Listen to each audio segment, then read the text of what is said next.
Hello there, geometry students. We are here to discuss Theorem 79-1, which we started in class but didn't get to finish because we needed to move on to some other topics, but here we are to finish it.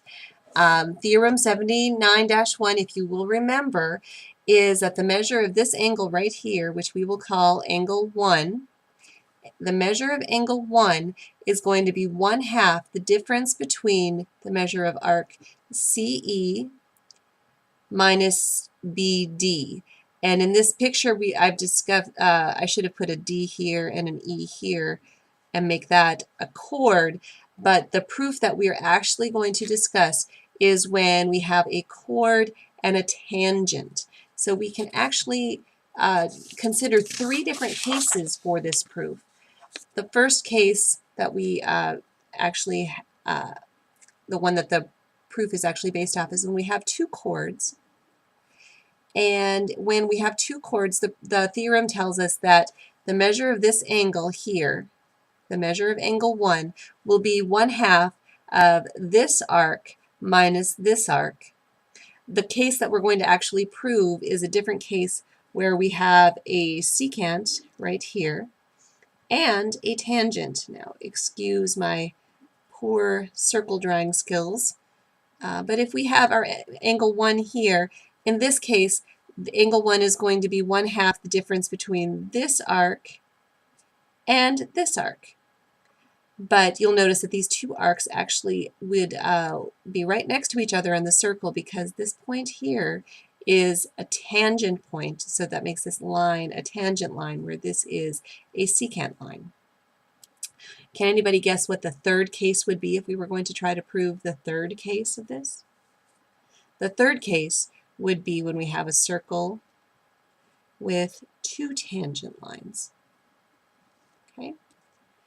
And in that case, when there are 2 tangent lines, then the measure of angle 1 right there is going to be 1/2 of the difference between this arc minus that arc.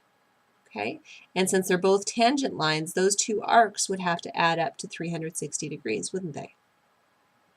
The case that we're considering for our proof is this one right here where we have 1 secant and 1 tangent line. So let's go ahead and see what we can do for that proof.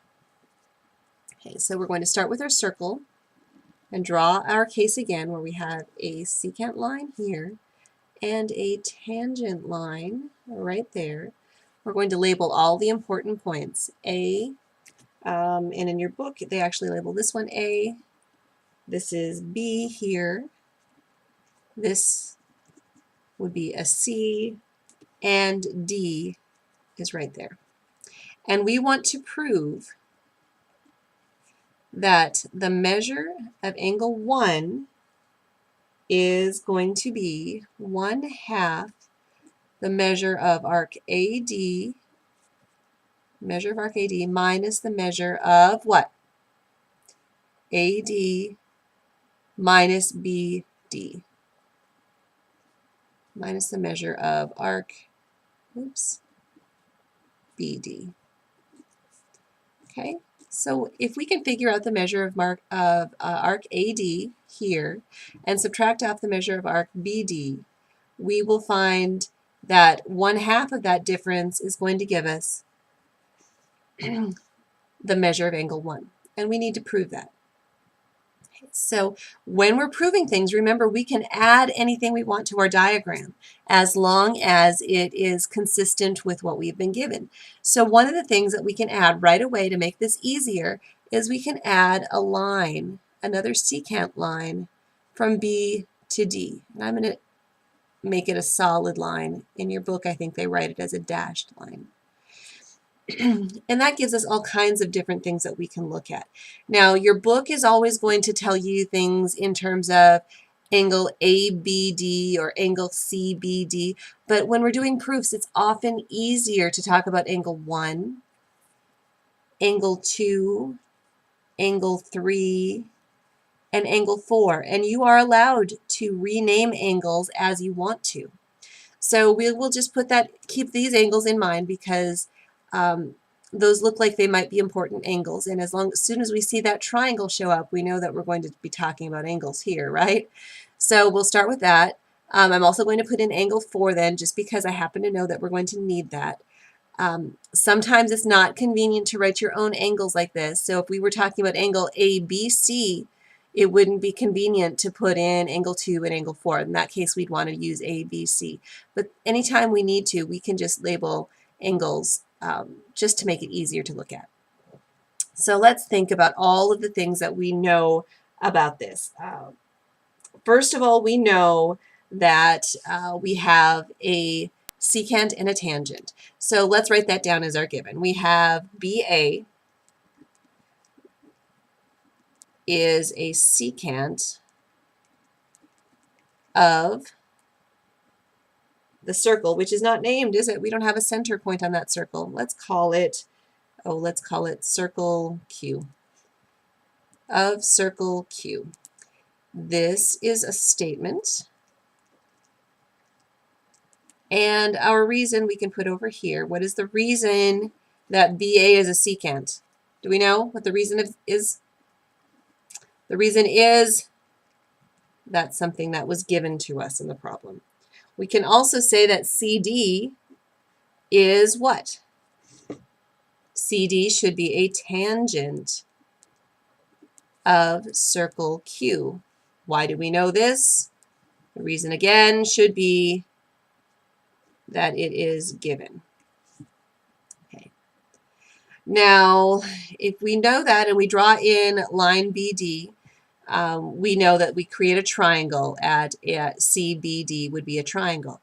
One of the things that we know about triangles is that angle 1 is going to be equal to the measure of, measure of angle 1 plus the measure of angle 3, should be an M.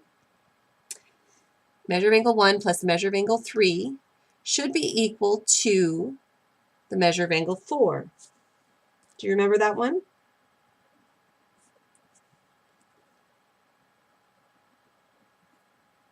Do you remember that one? This is because, I just had to look in the book to double check that, because this is the exterior angle theorem. This is something that we talked about a long, long time ago. But if we know the two remote interior angles have to add up to the exterior angle of the one that's not being touched. And that's because this plus this has to equal 180, and this plus this has to equal 180. So that should be a proof that you remember from a long time ago. So that's steps 1, 2, 3. I haven't been putting the numbers down over here. So the measure of angle 1 plus the measure of angle 3 equals the measure of angle 4. That's good enough. What else do we know about any of these angles? Or is there something else that you can tell in here from other things that you've learned? Have you learned anything about inscribed angles? I see an inscribed angle here. ABD is an inscribed angle because the vertex is on the circle and the other angles, the other vertices are also on the circle. So ABD becomes an inscribed angle. And then we know something about inscribed angles. We know that angle 4, which is our inscribed angle, has to be 1/2 the arc length of AD. 1/2 the arc, the measure of arc AD. And that is, almost miscounted there, that is the inscribed angle theorem, which we talked about, oh, I don't know, it's been a while. Inscribed angle theorem. Okay, I can spell some days, but not tonight. Okay, so inscribed angle theorem is why we know that measure of angle 4 is 1/2 the measure of arc AD. Do we know anything else about any of these other angles? How about, do we know something about this angle here, angle 3, because it's with a tangent line? Did we discuss something about tangent angles here when there's a tangent line with this arc BD? I'm hoping you're saying something about lesson 61?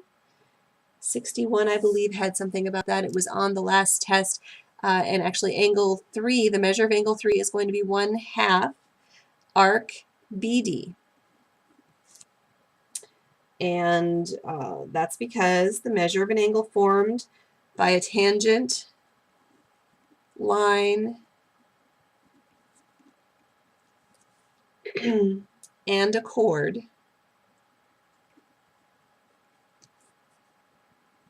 is 1/2, I'm sorry, 1/2 of this is equal to the measure of that angle. Oh, I'm doing this wrong. The angle formed by a tangent line and a chord is equal to 1/2 of the arc. Measure of 1/2 of that arc, which I don't have the theorem number, but it is from 61. So take a look at that and find the theorem number. That one is one of our unnamed theorems.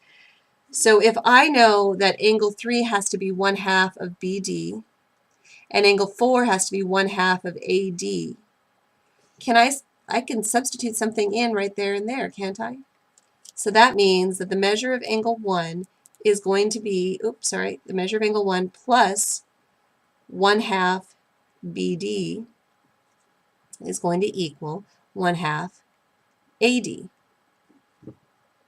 Okay, and the only reason I know this is because of substitution. Substitution. So that means all I did was take step 5 and substitute it into step 3. And I took step 4 and substituted it into step 3, and I got this new equation. But what I really want to know is what is the measure of angle 1. So can I get that by itself? If I get the measure of angle 1 by itself, then I have to subtract this off. So that's going to be equal to 1/2 AD minus 1/2 BD. And what did I do to get to that point? I moved this over here. So this is actually just the subtraction property of equality.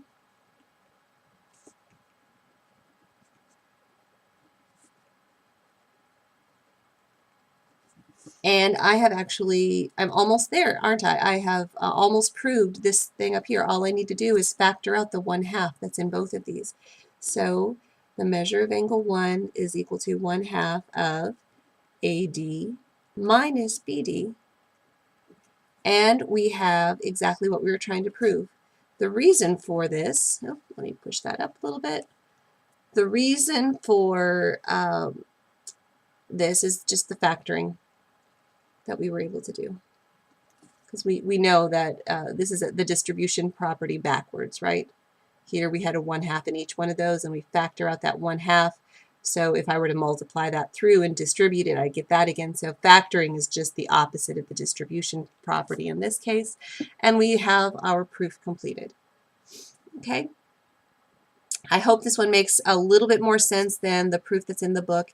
Don't forget, if you don't remember what some of these things are, like the inscribed angle theorem, or that the angle between a tangent line and a chord, this tangent line and this chord, that angle has to be 1/2 of this arc right here. If you don't remember these two theorems, make sure you go back and look them up and make sure they're on a note card, because you will probably have to know something like this on the next test, okay? So your book did a paragraph proof version of this same proof. We did a 2-column proof. They didn't use as many words as we did, but I think we get our point across, all right? If you have any questions, let me know. Otherwise, we can talk about this in class, and enjoy your homework.